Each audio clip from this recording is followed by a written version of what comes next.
Throughout the history of motion pictures, there have been many big dog stars.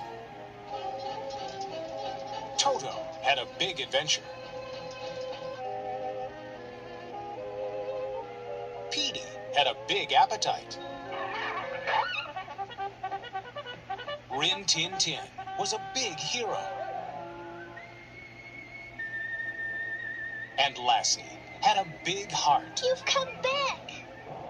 But now, Ivan Reitman, who brought you Ghostbusters, Kindergarten Cop, and Twins, proudly presents the biggest dog star of them all.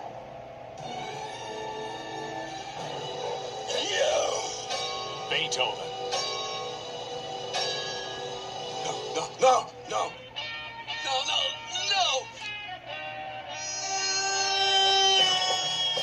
Wherever there's trouble, wherever there's danger, Oh my gosh, Emily's in the pool! Help! wherever there's food. Mutt? Oh, I just love these big dumb animals.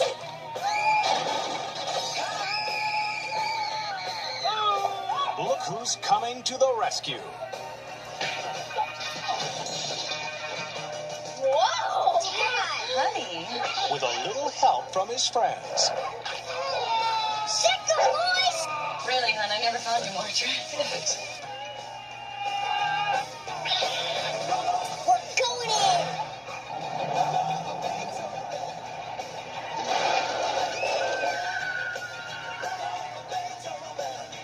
It's not even Saturday night. Oh, she drive me crazy. George? Who are you talking to? Charles Grodin. Beethoven.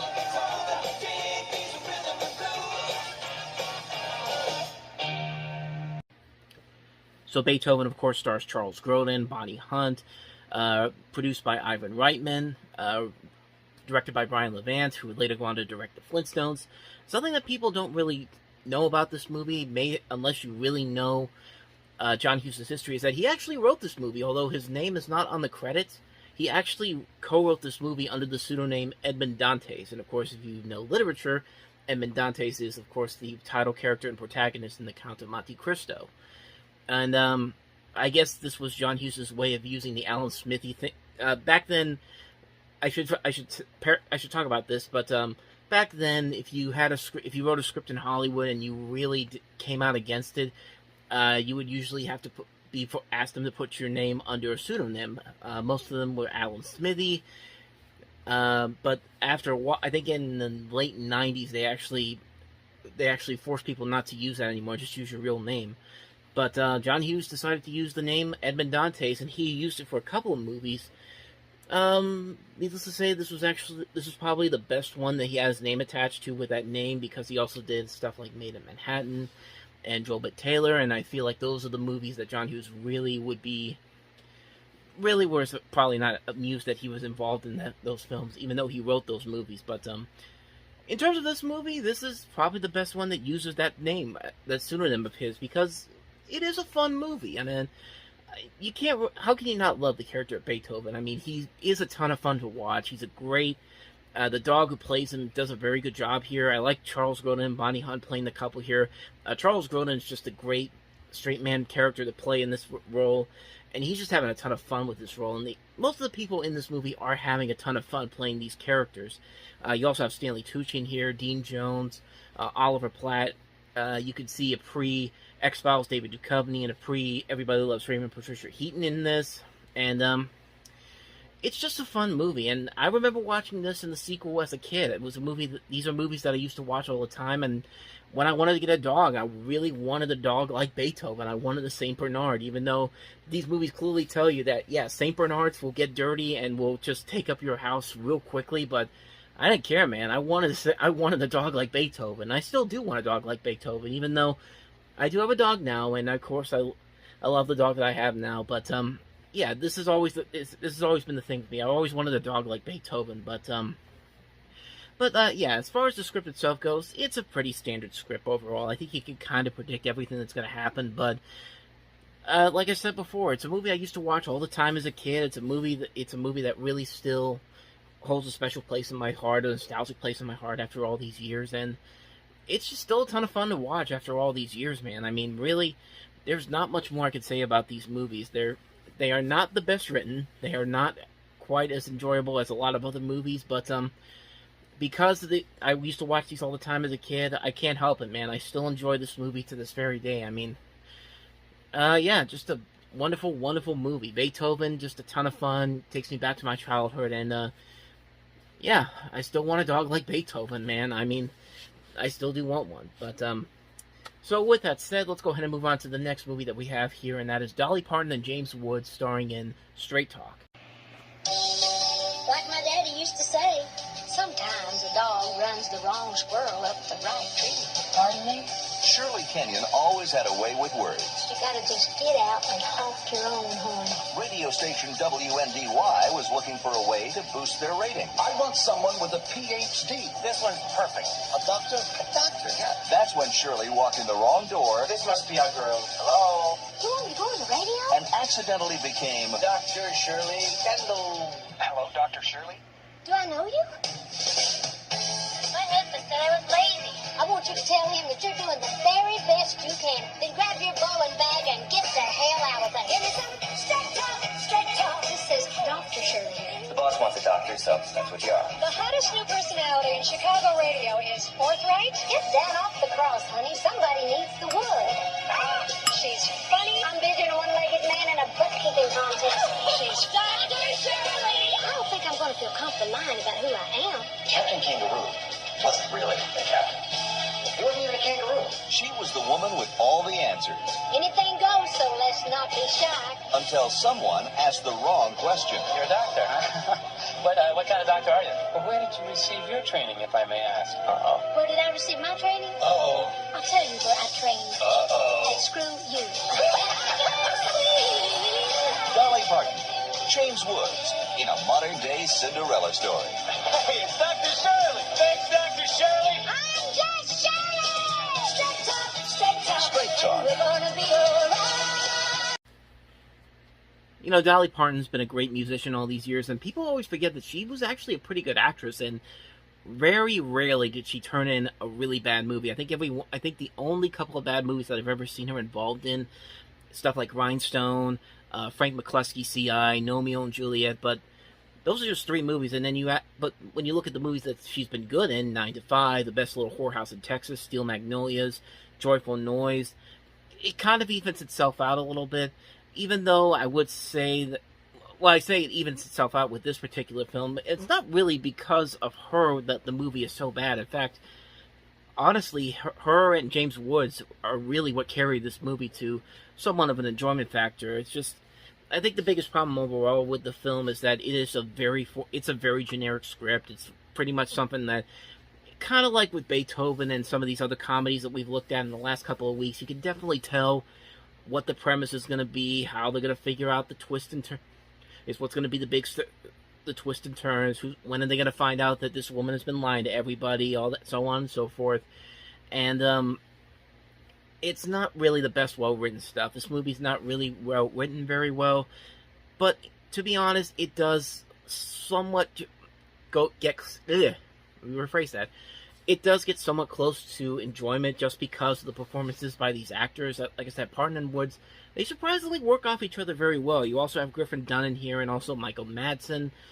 And the performances overall are really what carry this movie to somewhat of an enjoyment factor. I wouldn't say this is something you need to rush out to see, but I'm not going to say the movie is terrible. I just think that it needed a better script to really get itself into going. I think it needed a better script to really stand out over other movies of its type. But yeah, as far as this movie goes, it's passable. It's a passable film. I watched it once. I thought it was okay, but it's not something I really want to rush out and see again.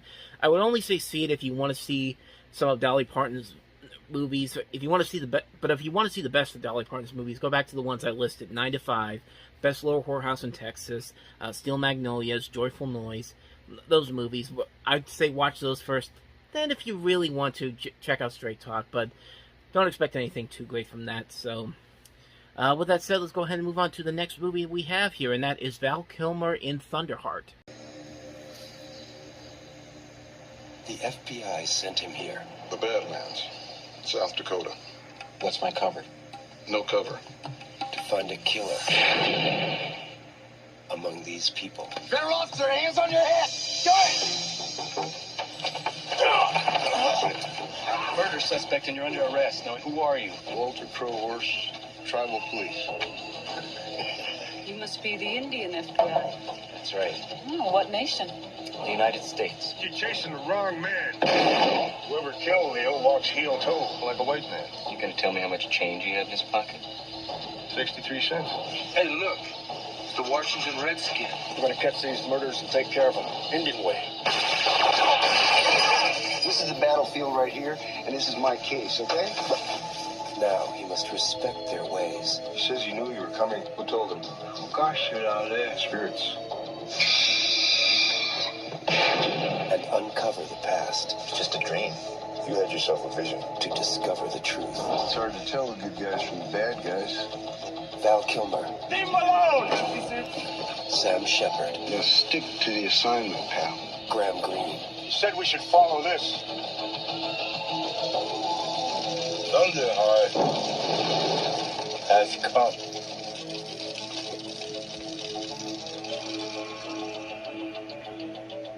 Thunderheart.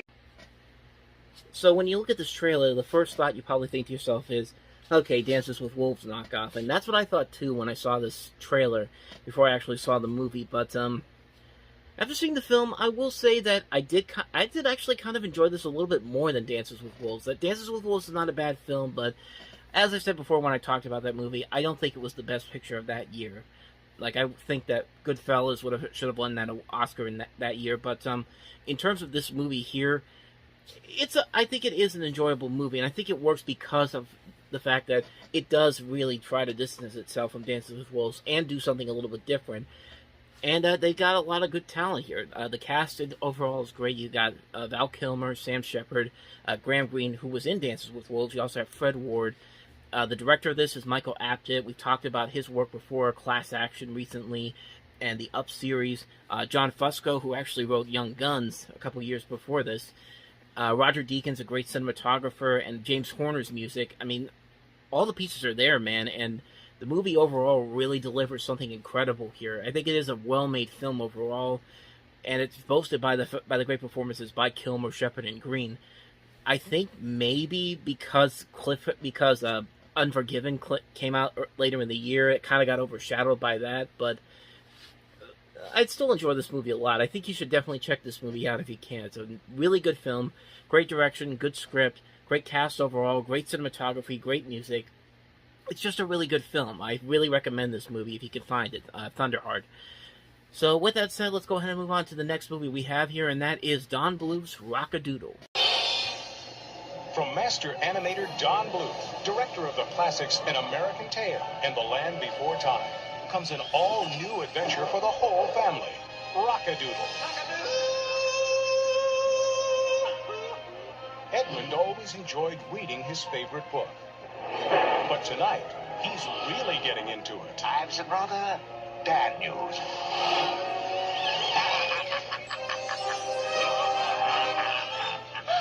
He turned me into a cat. Kittens are more digestible. Uh-oh. Suddenly, Edmund is in a wondrous world, where the Grand Duke of Owls has stirred up a colossal storm to stop the sun from shining. Hope you can swim, guy. Now, Edmund and his newfound friends are off on an amazing adventure to find the only one who can bring back the sun. The city! They're looking for a rooster to save the day, and not just your ordinary barnyard variety. Ladies and gentlemen, the king. Let me be your rooster, and let the rooster be. Yeah. Let me be your rooster, let me hear your sweet voice. Get him out of here! You boys is dead meat. Well, you're the number one chick in this chicken coop. I wanna rock. Look, we're running out of time here. Oh, no. I wanna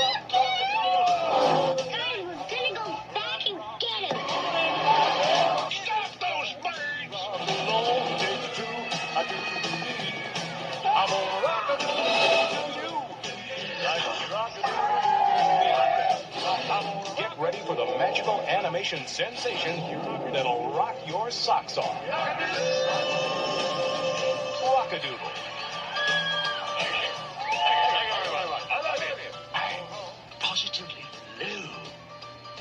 Rock and roll. Yeah, so remember when I said that All Dogs Go to Heaven was kind of the start of the downfall for Don Bluth? This is where it really starts to take effect, because this is a movie that was originally announced in 1990. In fact, if you had the All Dogs Go to Heaven videotape in 1990, there was a teaser for this that said it was coming out that year. In fact, MGM was actually going to put this movie out in November, but then, kind of like what happened with Bluth's relationship with Universal and Steven Spielberg, there was a lot of financial difficulties, and the studio had to release, and they sold the film off to another studio. The Samuel Goldwyn Company became the studio that was going to put this out. They were actually going to put this out in Thanksgiving, but because that Disney also had Beauty and the Beast and Universal had their own animated film, An American Tale 50 Goes West, they actually pushed the film back even further to April of 1992. And for some reason, not often, but most kids' movies don't usually do well outside of in the month of April, and this, you can definitely tell that this one was not going to have as much of an effect.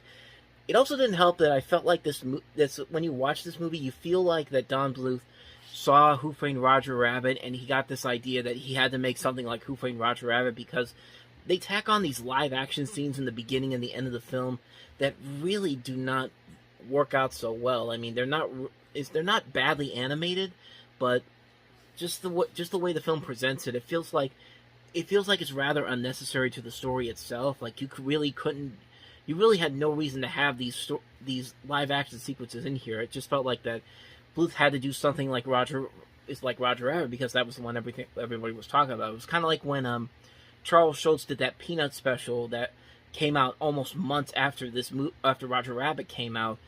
The Girl in the Red Truck, Charlie Brown, which featured one of Snoopy's cousins, and that was another one that didn't end up working out so well. But then, bottom line here is that this movie's not very good. It's a movie that really shows the lack of. It shows that Don Bluth kind of losing his magic a little bit. The musical numbers aren't that great. The animation overall is subpar. The story makes no sense whatsoever, and there's just no fun factor here. It's a movie that's like, it doesn't get anybody excited. There's nothing really engaging going on. The main character is really annoying and obnoxious. Like, I know it's a kid actor, but at the same time, you gotta at least try and not take the first take that this kid does. And it just doesn't work. It's a movie that really, you could definitely tell that they were just sticking anything to the wall and seeing if it was going to work, and most of it doesn't really work. I mean, it's not very well done. It's a lackluster film, to say the least. It's not one of Don Bluth's worst movies overall. I've seen worse, and we'll get to more of his far lesser films as we go along, but you could definitely tell that this was kind of the beginning of the end of that stronghold that Don Bluth had in the 1980s. I mean, Secret of NIMH, American Tail, Land Before Time, All Dogs Go to Heaven, and now you have this movie, and that's where the downfall kind of starts to take shape. It's a shame, too, because, I mean, Don Bluth really does put his heart and soul into most of his projects, and sadly, this one just didn't work out so well, unfortunately. So that's pretty much all I got for you on Rock-A-Doodle. So let's go ahead and move on to the last movie that we have here, and that is Delicatessen.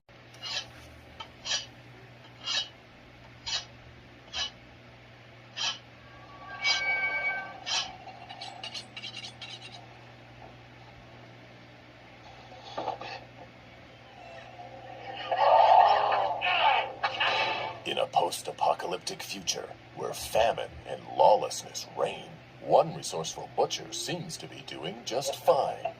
But when a down-and-out circus clown moves in upstairs, will winning the love of the butcher's daughter keep him from falling prey?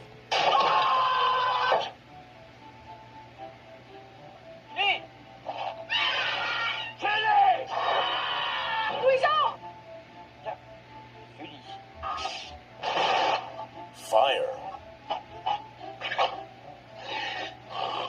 Floods. Frogs. And militant vegetarians in the sewer. A world of magic, menace, cold cuts, delicatessen.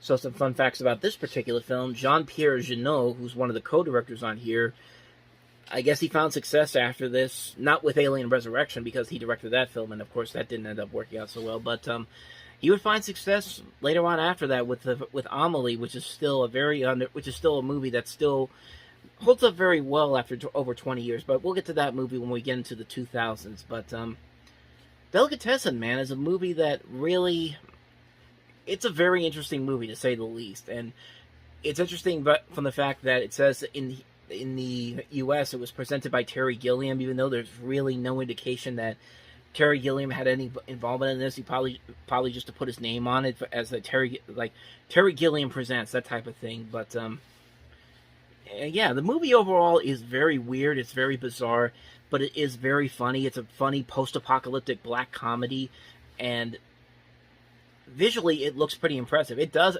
Now that the more I think about it, watching that trailer again, you could definitely see some of the Gilliam type of cinematography shots that he would have in his movies. But yeah, it's a really fun movie. It's a movie that really, it's a very bizarre, dark comedy, and it works very well. It's a very fun film overall. I can't recommend it enough. Delicatessen, it's a bizarre film, but it's a bizarre film that really works very well.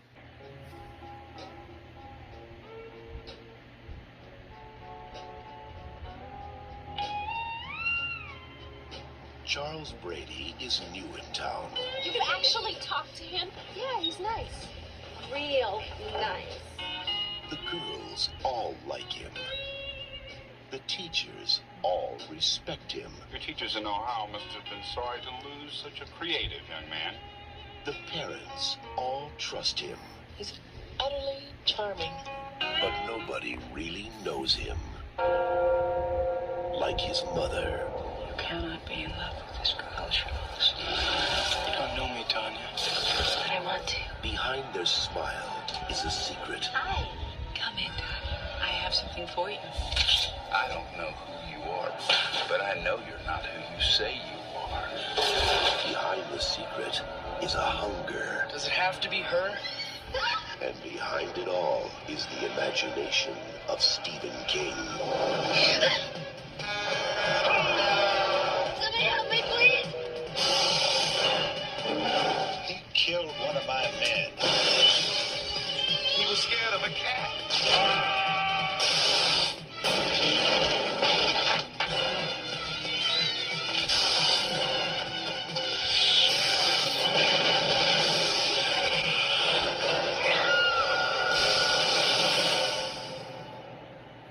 Stephen King's Sleepwalkers.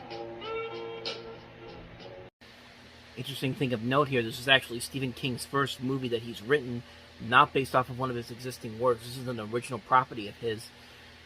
And it's not especially a very good horror movie, but it's one hell of a so bad it's good type of movie. I mean, this movie is friggin' hilarious, man. I mean, this movie, that trailer, it sells it as a typical horror movie, but when you really watch this movie and watch the insanity level and just stupid writing that goes into this, you're gonna have the time of your life if you love good, so bad it's good movies, because this is the definition of a great so bad it's good movies, and classic crazy Stephen King. I mean, this is right up your alley if you love that kind of stuff, because man, the left turns that the sharp left turns this movie takes are amazing. They are so hilarious.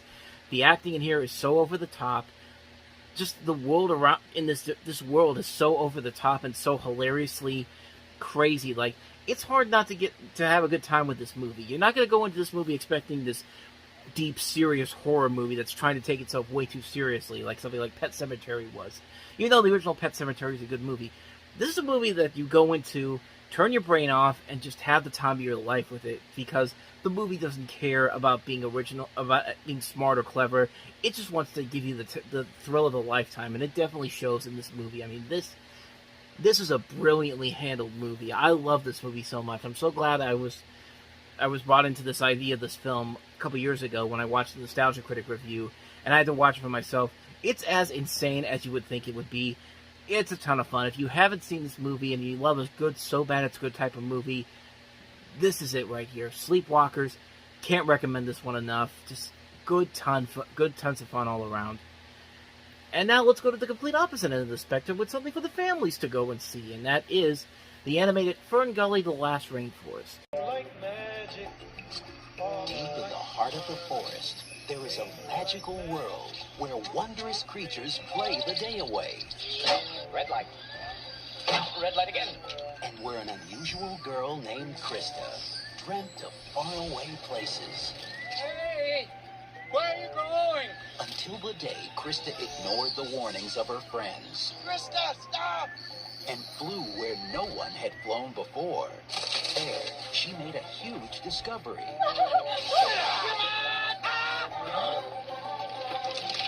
Look out!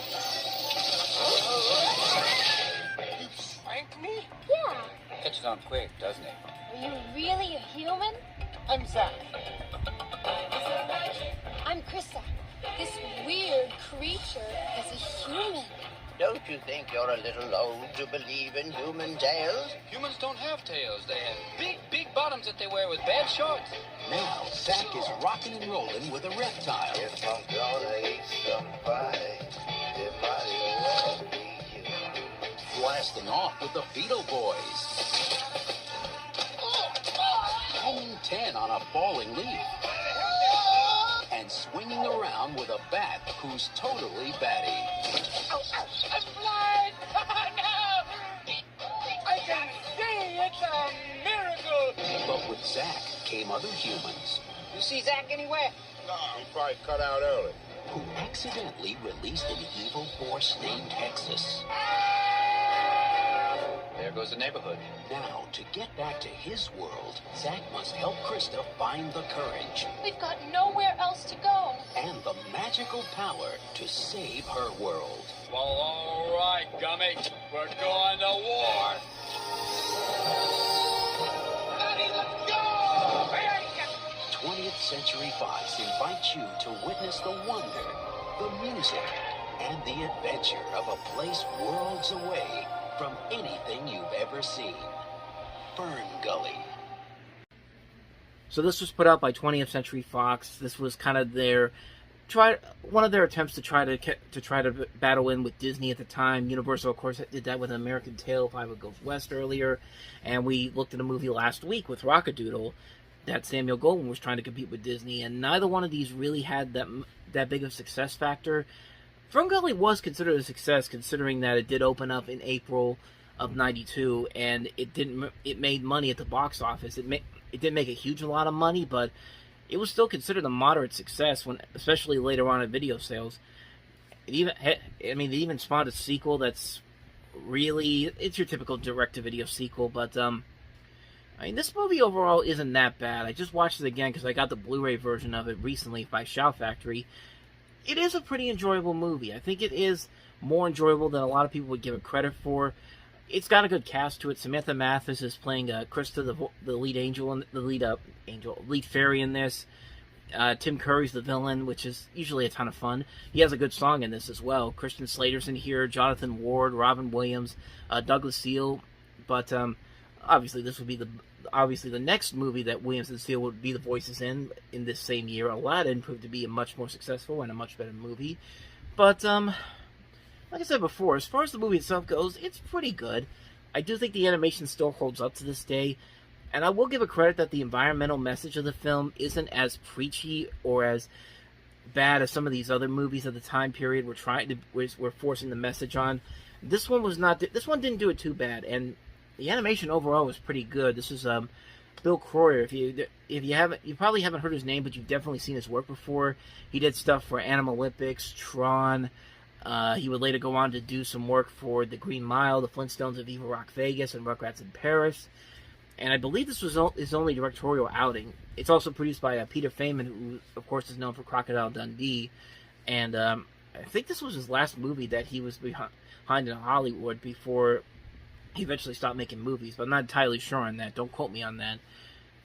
But, yeah, overall, the film itself is a ton of fun. I remember watching this as a kid, and I remember enjoying it then. It still holds up to me to this very day. It's a movie that's not really all that great, but it is an enjoyable movie. It's a nice little nostalgic trip back. It was a nice nostalgic trip back when I saw it again recently, and it is a ton of fun. So if you want to see something with some nice animation, some great voice work, you should definitely check this movie out. Ferngully: The Last Rainforest. So with that said, let's go ahead and move on to the next movie that we have here, and that is kind of another underrated kids film of the time period, and that is Disney's Newsies. I tell the city how to think. I tell the city how to vote.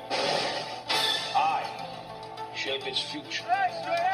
Publisher Joseph Pulitzer ran New York City. There's lots of money down there in those streets, gentlemen. I want to know how I can get more of it. Newsboy Jack Kelly was running from his past. You were in jail? Well, I was starving, so I stole some food.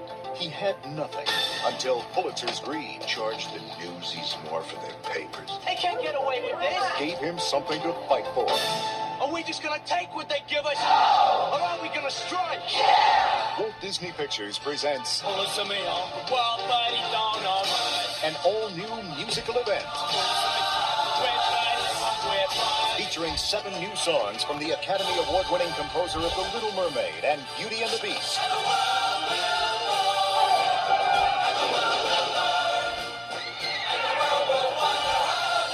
We're going up against the most powerful man in New York City.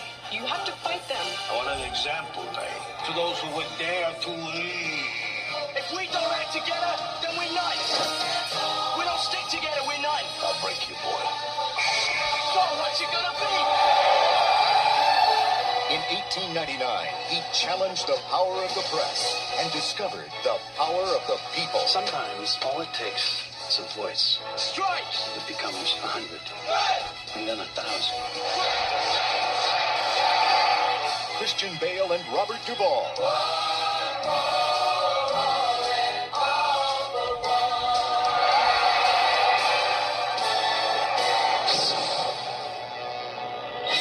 Newsies. So Newsies is directed by Kenny Ortega, who would later go on to become more known for his work with the High School Musical films. Overall, became one of the great Broadway directors of the time period, stage directors overall, because I think he also did the stuff from Michael Jackson's This Is It, because I think his name was also attached to that. But another thing that's most notable about this movie is that this was Christian Bale's first major leading starring role. I mean, he got top billing over Robert Duvall.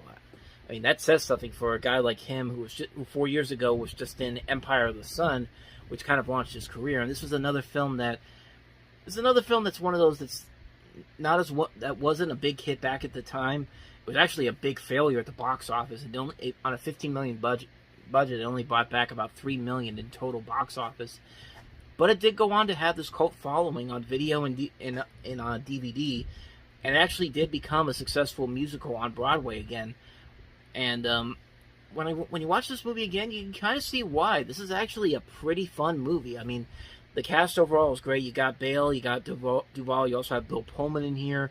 Anne Margaret's also in this. Gabriel Damon from The Land Before Time, Max Casella, Mark Lawrence, who would later go on to direct the Miss Congeniality movies.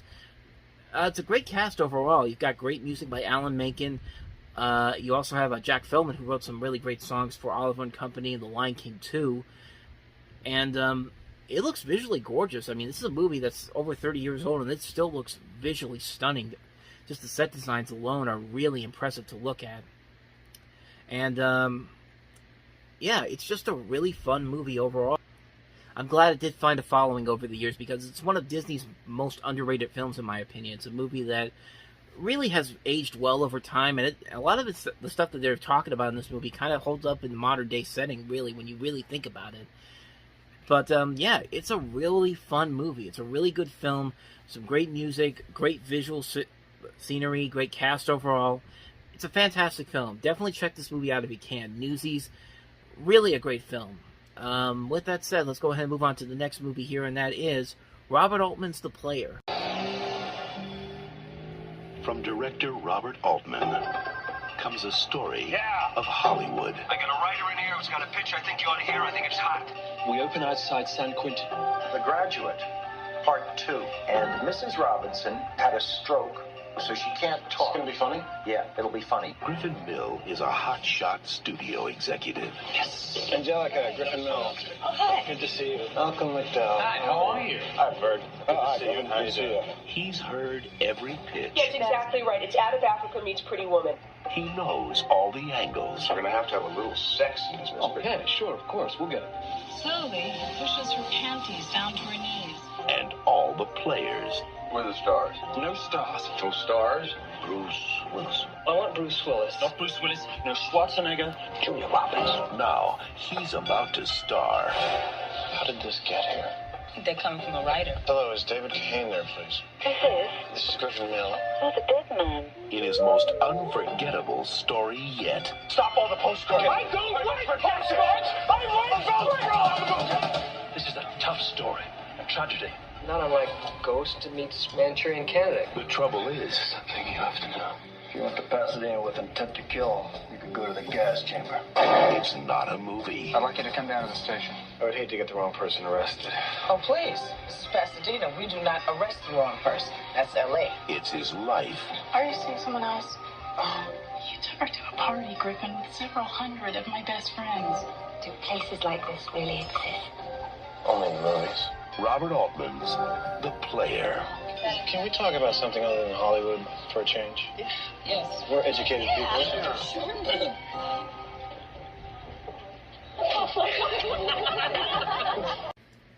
Yeah, this is probably the best new movie that came out this weekend. I would say best overall, but the next movie we're going to be talking about is one of my favorite movies of all time, but we'll get to that one when we get to that one.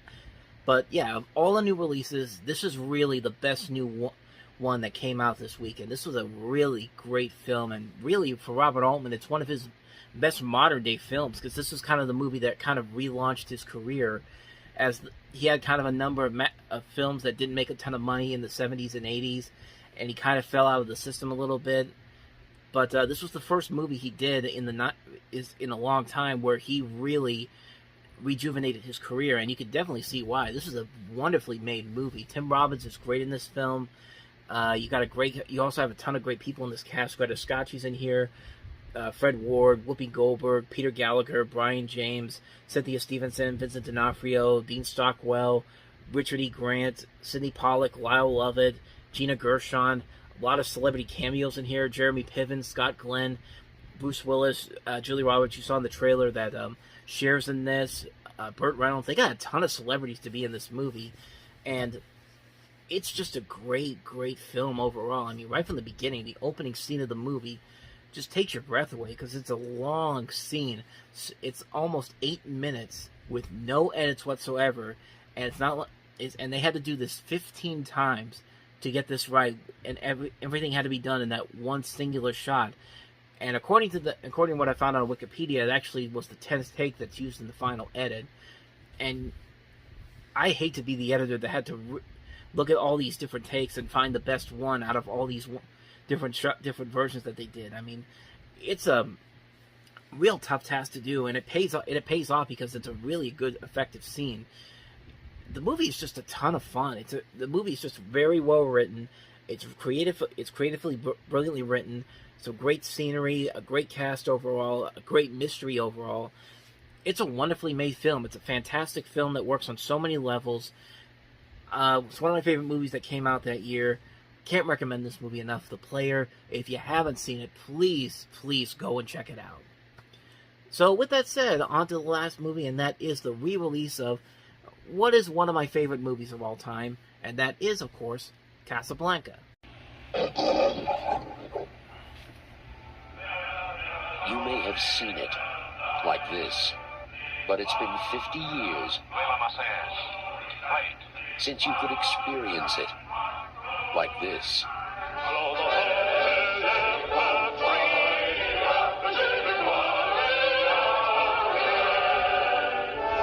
Set in French Morocco at the beginning of the Second World War, Casablanca is the story of those desperate to escape the Nazi regime.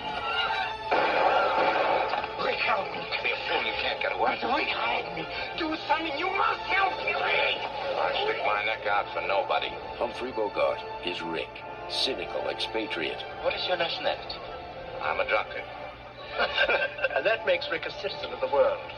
I reserve the table. Victor Lasso. There is a man arrived in Casablanca on his way to America. He will offer a fortune to anyone who furnish him with an exit visa. Or I should say two. Why two? He's traveling with a lady. He'll take one. I think not. I've seen the lady. Ingrid Bergman is Ilsa, the last woman he ever expected to see. The only woman he ever loved. Of all the gin joints in all the towns in all the world, she walks into mine. Dooley Wilson. You must remember this. Sidney Greenstreet. Peter Lorre. Claude Rains. This gun is pointed right at your heart. That is my least vulnerable spot. Paul Henry. I love you very much, my dear. Ingrid Bergman. And Humphrey Bogart. Isn't it about time we play it again? He's looking at you, kid. As time goes by. If you've been following my stuff for the last couple of years, you would know that this is in my top 5 favorite movies of all time. This is actually my 4th favorite film of all time. And on screen, it definitely shows you why. Casablanca is one of those happy little accidents that comes around where everything just comes together, and it's an almost perfect love story. You've got 2 great leads here. Humphrey Bogart, Ingrid Bergman. They work really well off each other, and you can definitely tell that these were 2 lovers at one point, these characters that they play. And after all these years of being apart, they still have these feelings for each other, whether they want to see it or not. The cast overall is great here. I mean, this is a phenomenal cast.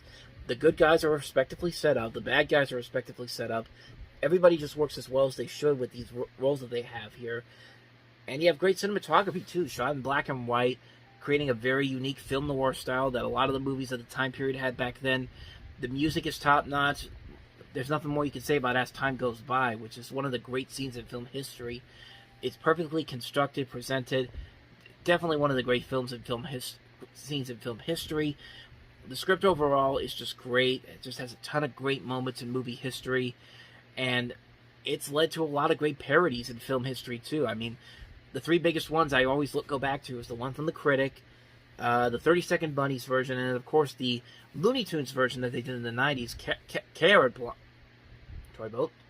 Blanca, which was actually my first exposure to Casablanca. That was the first thing I ever saw that had the name Casablanca to it, and that was the parody version of it. And you know what? For trimming that whole movie down to 7 minutes, they did a pretty good job with it. It's actually a really funny short that they did. If you haven't seen it, definitely go check it out. I mean, it's something that's also been used in many modern films too. Like, one of the biggest surprises was when I saw the movie Out Cold for the first time, and I didn't realize it, but it's a raunchy comedic version of Out Cold, and even more surprising, it's actually a pretty good movie. I'm not going to say it's a classic or on the same level as this movie, but it does a very good job making these references to Casablanca, but not just doing a straight-up remake of it, which I was also shocked to find out that Ben Affleck and Jennifer Lopez were actually going to do a remake of Casablanca when they were together, but then Geely happened, and then that never happened, although they are back together again at the time of this posting, so they wouldn't do it, would they? You never know, especially now with Warner Brothers and how they're being run right now. You never know that if someone at the studio is like, that's actually a pretty good idea. Do not take that as an idea from me. Just please do not remake Casablanca, for God's sake. But yeah, overall, Casablanca is just a great love story. Combines all the great elements of a movie, great characters, great music, great romance, comedy, drama, beautiful cinematography. It's just a movie experience that it goes, every time you go back to it, it just gets better and better every time. It's not hard to believe that this is one of the greatest films ever made, and it definitely shows. Casablanca, need I say more about it?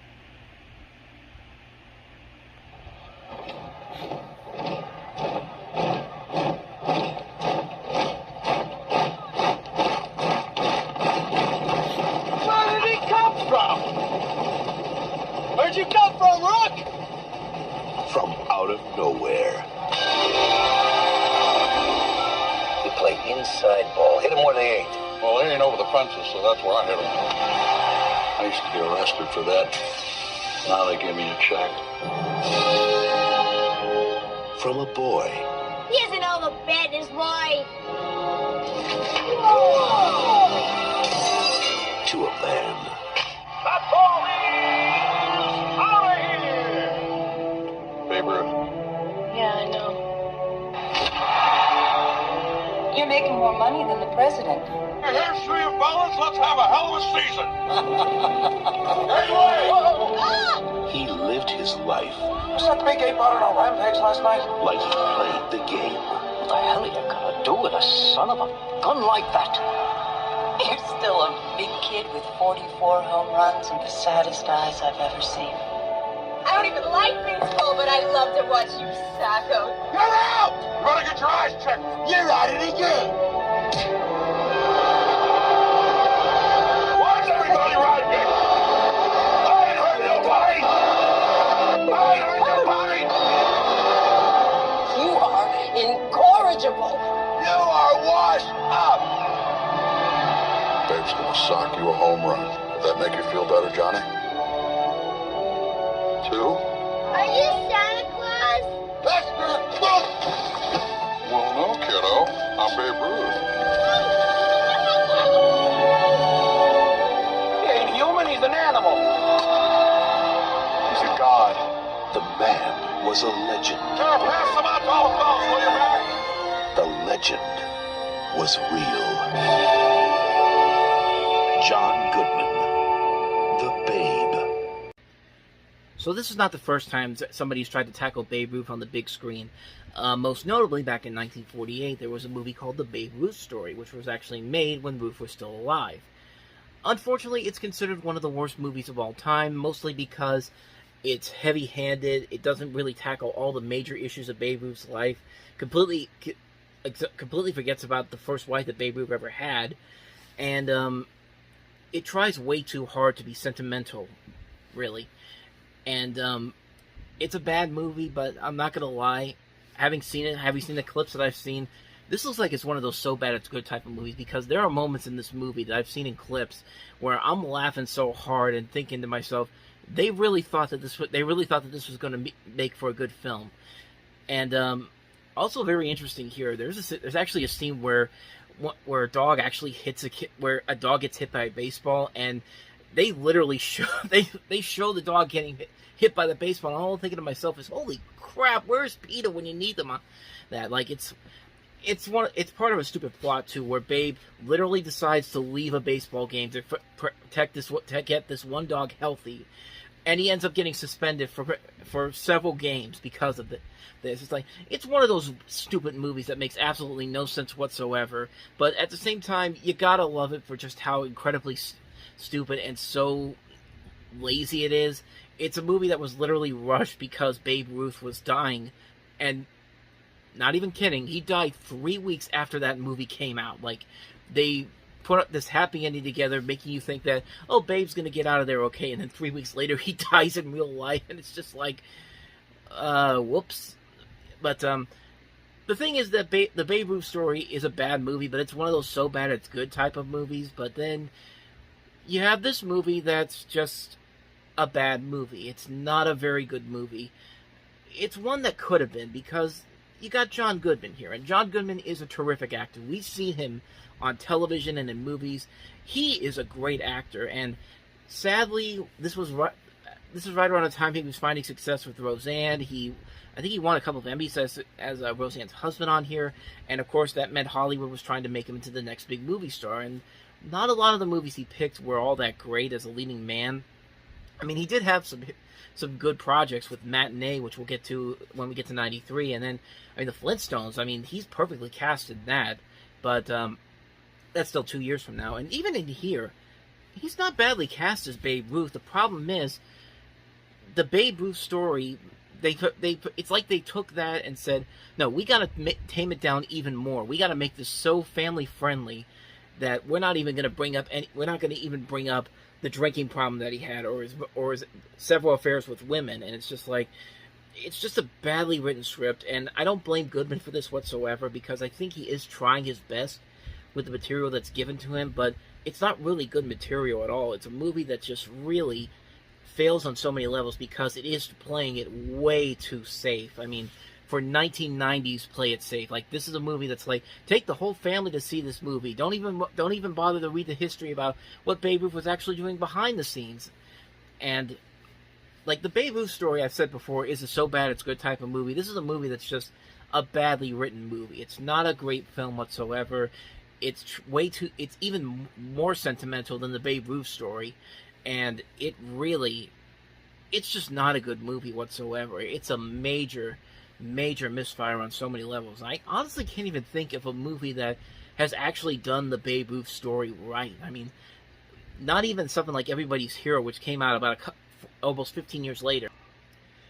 And I think if I remember correctly, Brian Dennehy was Babe Ruth. I don't know. I haven't seen that movie in a long time. And when I saw it, I don't even remember it being that good. But, I mean, someday somebody's got to make a good story about Babe Ruth. I mean, it took them many years to make a good movie about Jackie Robinson in 42. I mean, why can't you do it with Babe Ruth? I mean, if you're gonna do it though, you really need to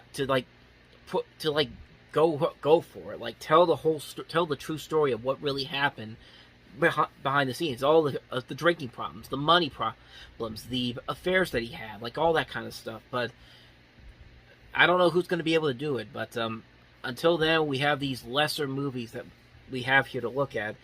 And this is definitely a lesser movie. It's a very disappointing film, to say the least, because John Goodman really could make this work, but he's just given a really bad script to work with, and there's just nothing there. It's a big mess on so many levels, and that's really all I gotta say about The Babe. So let's go ahead and move on to a much better movie that we have here this weekend, and that is Lawrence Fishburne and Jeff Goldblum in Deep Cover.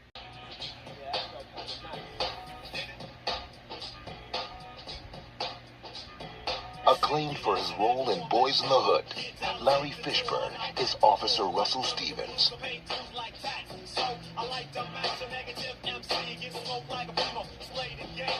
I knew you'd come. There's a thin line between catching a criminal and becoming one. Deep Cover. Directed by Bill Duke. This is directed by Bill Duke, who we looked at one of his movies last year with A Rage in Harlem. And this is definitely a much better film. In fact, this is a very underrated neo-noir type of thriller that really showcases Lawrence Fishburne's ability as a leading actor. He's fantastic in this, and he also works really well with Jeff Goldblum, who I think gives one of his strongest performances I've ever seen in the film. These two guys really work off each other so well. You have a great cast in here, a great visual style, with some great cinematography by Bojan Bazelli, a really good script overall, and it is a good thriller mystery, like a good mysterious thriller. I mean, it's a movie that works on so many levels. Like I really think that when Martin Scorsese made The Departed, you could definitely tell that he took some stuff from this.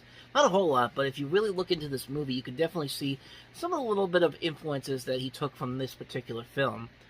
But yeah, it's a really good film. It's a very underrated film made by a very underrated director. If you haven't seen Deep Cover, if you want to see a really good performance is by both Lawrence Fishburne and Jeff Goldblum, this is definitely the film to check out. So, with that said, let's go ahead and move on to the next movie. That's Patrick Swayze starring in Roland Joffe's City of Joy. Director of The Mission and The Killing Fields. Why did you come here, Max? I came to find enlightenment. Patrick Swayze. You want to change things, you have to risk. In an epic motion picture. You will leave my country? About the soul of a people. I think you should stand up. Of the heart of a man. I never felt more alive. The best picture of the year. City of Joy. Rated PG-13. Yeah, this is definitely not one of the best films of the year. And in fact, this isn't even really that good of a movie. And Roland Joffe has made some really good films. I think he did The Mission with Robert De Niro. He did The Killing Fields. We looked at another movie of his, Fat Man and Little Boy, a few years back. And while that wasn't overall great, it was certainly a lot better than this movie. This movie just really feels like a movie that they're trying to push for an Oscar. I mean, they're trying to push Patrick Swayze to get an Academy Award because he was coming off the success of Ghost and Dirty Dancing, and everyone wanted to see him win an Oscar. But you gotta pick good scripts, and this is just not a very well-written movie. It's a movie that's very boring. There's nothing exciting about it. We've seen this stuff done over and over again, and there's just nothing new that's brought to the table here. It's a movie that looks visually gorgeous, but in terms of a story level, it's definitely not a major epic film that they're trying to capture the spirit of. And Sony has made some great epic movies in the past. Glory, Bridge on the River Kwai, Lawrence of Arabia, Gandhi. I feel like they were trying to copy that formula, but again, you need a really good script to work off of, and there's just none here, unfortunately. So, yeah, City of Joy, not that good of a movie, so that's a pass on this one. Let's move on to the next movie that we have here, and that is John Turturro in the spoof comedy Brain Donors. In the tradition of the Three Stooges, Abbott and Costello, and the Reagan administration. Quality fly fires, I'm turning it low. Don't try to get up. We'll go fine. I know what I'm doing. Comes a film so confusing. Aren't those numbers clicking violently fast? You're probably a speed reader. Well, you got me there. So bewildering. You can ask yourself only one question. Is this some experiment that went wrong? What's wrong with this picture? Why don't we step outside and settle this like men? We are outside. And why don't we step inside and settle this like women? I'm twice the man you are. So is she. And it's driving me mad. Paramount Pictures presents the most provocative. You look dead keen, officer, I swear. Controversy. Thank me. We can start there. And shocking film of the year. I could make love to you right here and now. Roland, please.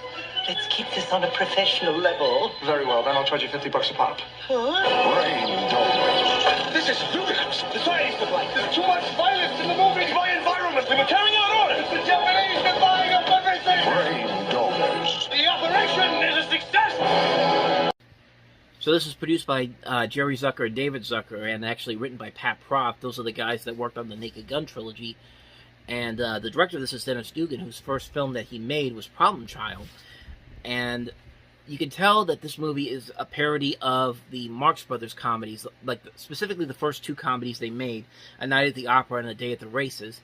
And you have John Turturro, Bob Nelson, and Mel Smith as this group that is trying to be like the new Marx Brothers movies. I saw this movie a long time ago after I saw that trailer for the first time, and I thought it was a pretty funny movie. I mean, it's a very funny film that takes a classic concept of this classic type of screwball comedy, brings it into the modern day, and it is legitimately funny. There are a lot of really good funny moments in this particular film, and a lot of it's some of the best ones are even in that trailer that you saw, and it works for the most part. There are times when the comedy doesn't really stick as well as it should, but when I look at this movie, I think to what they did with the Three Stooges back about 10 years ago, which is another movie that's actually pretty good when you really think about it.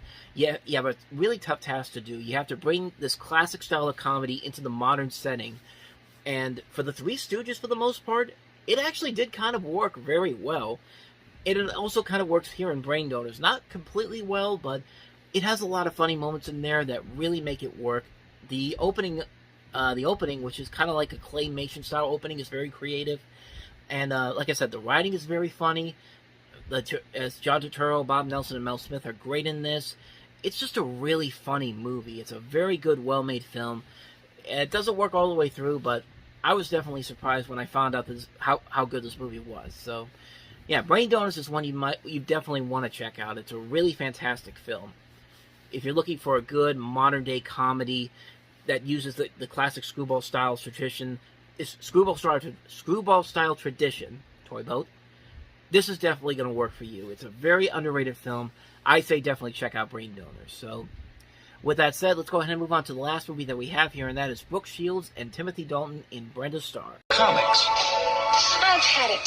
So bug off, Buster. Yes, Brenda! Now she's jumped to the front page.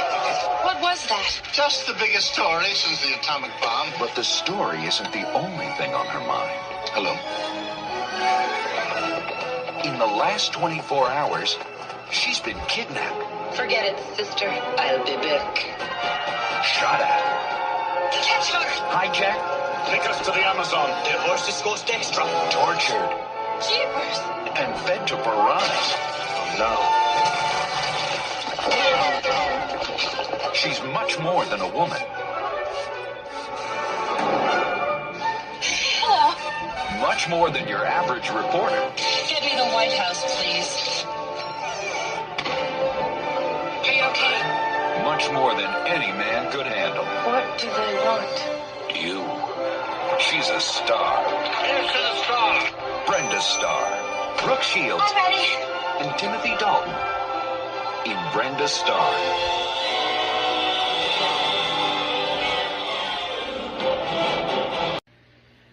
Time for another interesting film failures. This is one of those films that originally began production in 1981 when they wanted Deborah Harry, who was from the band Blondie and would later become a film actress in her own right, starring in David Cronenberg's Videodrome. They were going to do it with her and George Hamilton starring as Basil St. John. Unfortunately, that project never went through.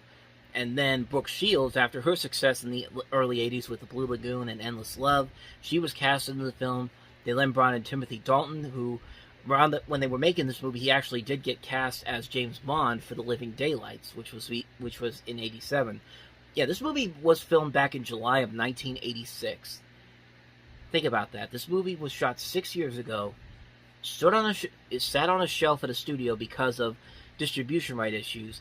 Got released in some cities in 1989 in France, and didn't get released in America until 1992. You really think this movie's going to be any good?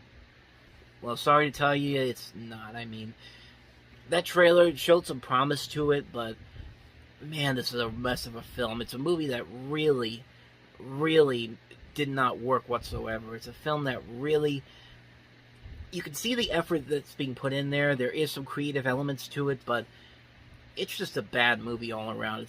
It's a really shame that this movie did not work out as well as I think they wanted it to. What's even sadder is that there are far superior movies that get released straight to video because the studio doesn't believe in it. They don't think it's going to make a profit. Somebody looked at this and said, no, there's enough fans that will go see a Brenda Starr movie. We don't care if this movie's been sitting on a shelf for 6 years. Put it out there in theaters. Surely everybody's going to go see it. And no, nobody went to go see it. It got trashed by critics. And really, the movie speaks for itself. That trailer may show you some brief flashes of promise to it, but it just doesn't work. It's not a very well-written script. This was back when comic book movies were not seen as a big deal. Nobody really wanted to take a chance on these movies. And it was kind of seen as a dying format until Batman rejuvenated it again 3 years after this movie was shot and filmed. But, yeah, this movie just didn't work. It's a film that really was a major misfire on so many levels, and despite some promising elements there, it just didn't work overall. Avoid Brenda Starr like the plague. Look, you don't have to be straight with me, but it doesn't lend itself to intimacy. We're already intimate, aren't we?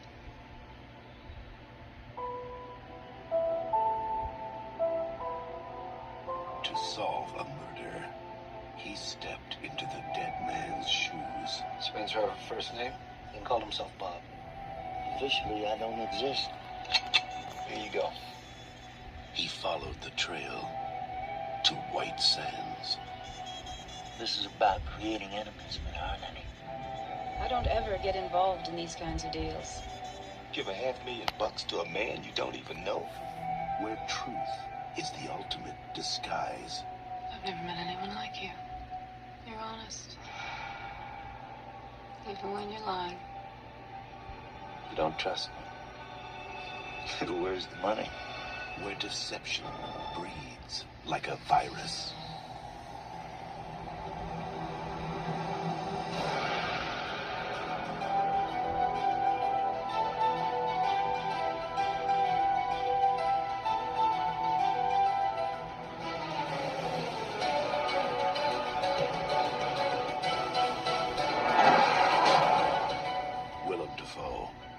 Elizabeth Mastrantonio and Mickey Rourke.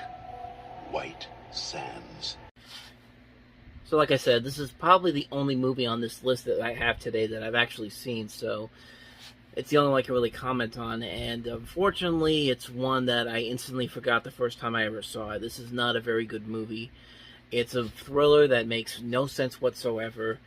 The basic story is that Willem Dafoe plays the sheriff in a small town who finds a body in the desert, takes the suitcase, takes the money that's in there, just impersonates the man, and gets involved into somewhat of an FBI investigation. I guess it's trying to be kind of a new North by Northwest, but North by Northwest was a better written film and a much smarter film. This is just really bad. Like, this movie makes no sense whatsoever.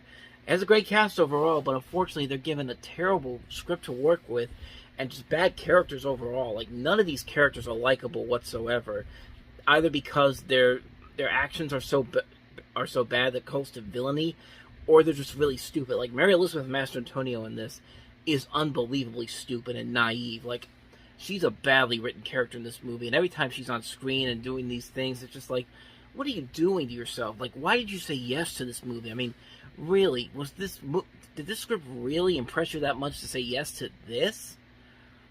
It's not a very good movie, and the mystery's not even all that exciting either. It's a very bad movie on so many levels. It's just a mess. It's a mess of a film on so many levels. Avoid White Sands like the plague. It's one of the worst movies of the year, so... with that said, let's go ahead and move on to the next movie that we have here, a movie that I didn't even know existed until I saw it on Box Office Mojo, and that is Bob Hoskins and a pretty packed all-star cast in Passed Away. These are your calls, your mail. One more thing. Welcome back.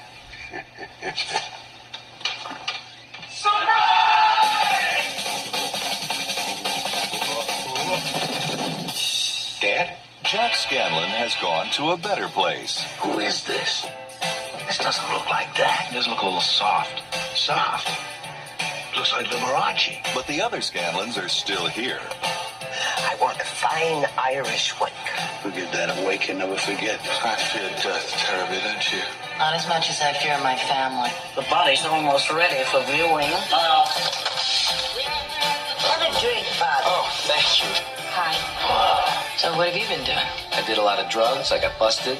Did some time. My son, Tony, was mugged by a gang of transvestites. They pierced his ear. He got away just before they shaved his legs.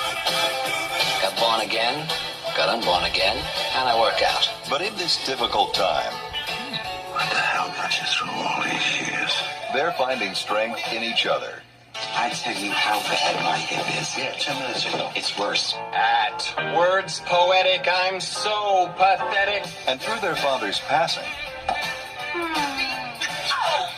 She adored her father so much. Poor thing. they're unraveling the mysteries of life in a film described by the New York Times as an affectionate comedy. Uproarious, says the Los Angeles Times. And Entertainment Today is calling it a hoot. If he shot the sheriff but didn't shoot the deputy, who did? Bob Hoskins, Passed Away, the hilariously grave comedy that proves eternity is spending 3 days with family. So just to recap, Bob Hoskins, Blair Brown, Tim Curry, Frances McDormand, William Peterson, Pamela Reed, Peter Riegert, Maureen Stapleton, Nancy Travis, Jack Walden, Terry Polo, Dan Futterman, Sarah Rue is also in this movie, Dylan Baker's also in here. This has a really good cast to it, and unfortunately, this does not look like a very good movie whatsoever. It looks very bland and mediocre. It's kind of reminds me of a predecessor to Death of the Funeral, but Death of the Funeral, both the British version and the remake that they did a couple years later, that movie was funny. This does not look like it's all that funny. I mean, it doesn't look like the script is well written whatsoever. A lot of these actors feel like they're being wasted in here, and this movie just doesn't look very good to me. I mean, I haven't heard anything about this movie at all until I got to this weekend, and that's probably a good reason why, because this movie does not look all that exciting whatsoever. It doesn't even look that funny. It doesn't look that very clever. It looks like a movie that they wasted the entire cast on. And it's a shame, too, because you got so many talented people in this film, and this is the end result of it. So, yeah, can't really comment on it too much more, but it looks like it's a bad movie all around. So, that's Passed Away for you. Let's go ahead and move on to the next movie that we have here, and that is The Year of the Comet. In the Highlands of Scotland, on the Isle of Skye, the most valuable wine in history has just been discovered and turned over to this man. I'm Oliver Plexico. I'm here for the booze. Hi. Now they just have to get the wine to London. I'm a beer guy myself. What a surprise. And avoid a few minor obstacles along the way. Ma, may I kill them? What's a mother to do? Now, even under normal circumstances, Oliver. Yes, Maggie? starting a new romance can be difficult. Oliver, they stole the wine. I know! I was right here! Oliver, follow that plane.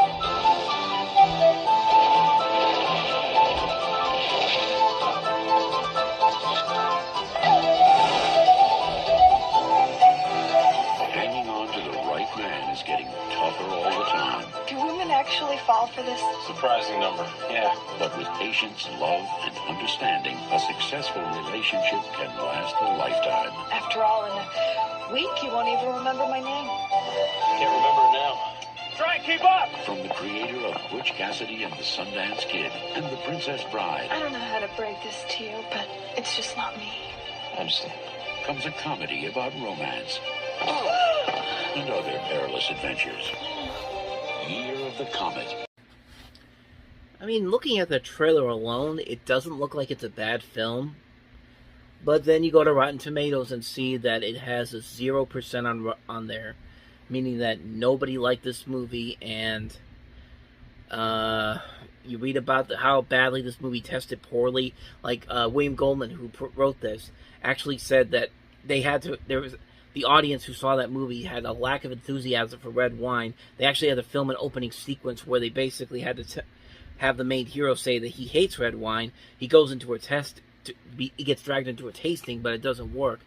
And if you know that this movie is not going to perform well whatsoever, then don't even make them. Then just dump the movie, man. Just dump it on video or something. I can't believe they actually put this on a big screen and actually thought that they were going to sucker people into this.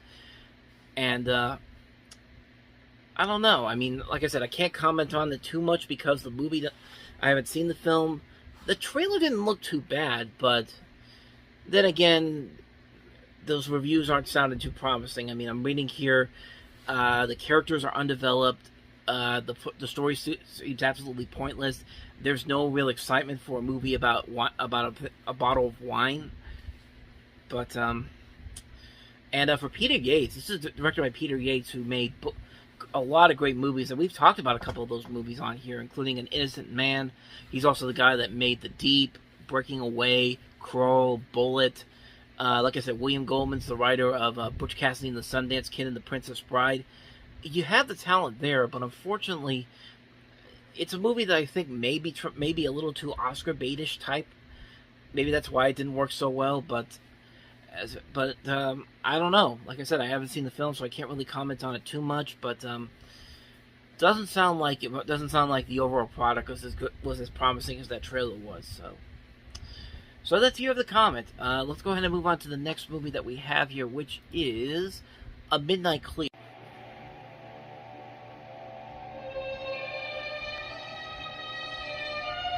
At the front lines of life,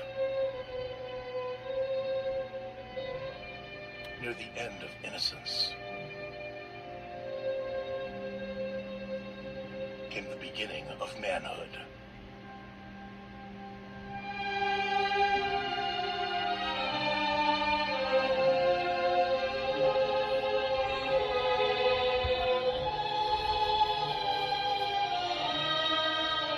The events that shaped their lives can't help but touch yours. I think we got a chance to make something good come out of this for everybody.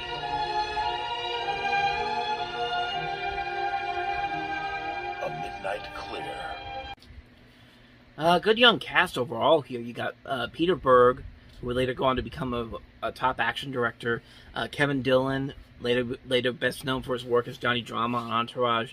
Ari Gross, who was kind of a big comedic star at the time. Ethan Hawke, who was slowly building his career. Gary Sinise, Frank Whaley, John C. McGinley, David Jensen. A really solid cast here, and the movie here actually has got some promising reviews here. Could be a pretty good movie, even though I've never heard about this film.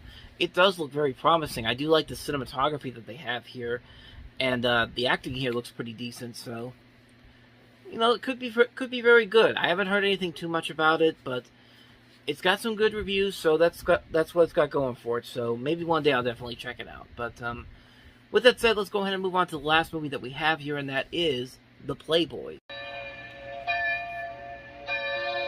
Scandal is a contagion, Lara Maguire. Name the man who wronged her. She fought the church. She's not a leper. She defied the town. Please, baby, ask your husbands. Marry me, or I'll go mad. I'd go mad if I did. Tara lived her life on her own terms. Then, a playboy came to town. I'll see you in the football tonight. And stole her heart. Stop that. You'll be sorry. I'm staying here all day till you come out for a walk with me. From the writer of My Left Foot. Steer clear, man. She's spoken for. She said nothing to me about it. Comes a story of independence I picked the wrong man once before. I'm not making the same mistake again. and passion. If he so much as lays a finger on her, I'll strangle him. Albert Finney, Aidan Quinn, and Robin Wright. Did you give me a lift to Dublin? If I got you as far as Dublin, you'd never get rid of me. The Playboys. Yeah, definitely not the movie I was thinking of when I heard the name The Playboys. I was thinking more of something on the lines of Hugh Hefner, the Playboy Bunnies, that type of thing. In fact, why haven't they done a biopic of Hugh Hefner yet? I don't know. You would think they would have done one by now, but maybe they didn't. I just didn't know about it. But that's off the subject of what we're talking about here. This is The Playboys, which has Albert Finney, Aidan Quinn, Robin Wright, written by the Oscar-winning writer. I take that back. It wasn't the Oscar-winning writer. He Oscar-nominated writer of My Left Foot. And, again, doesn't look too bad. The trailer definitely shows a little bit of promise to it. But as far as the movie itself goes, I can't really comment on it because I haven't seen it. But again, like with The Midnight Clear, it has a nice visual style to it. The acting looks like it's going to be pretty good. And it does have some really pretty good reviews from the reviews that I've seen from it.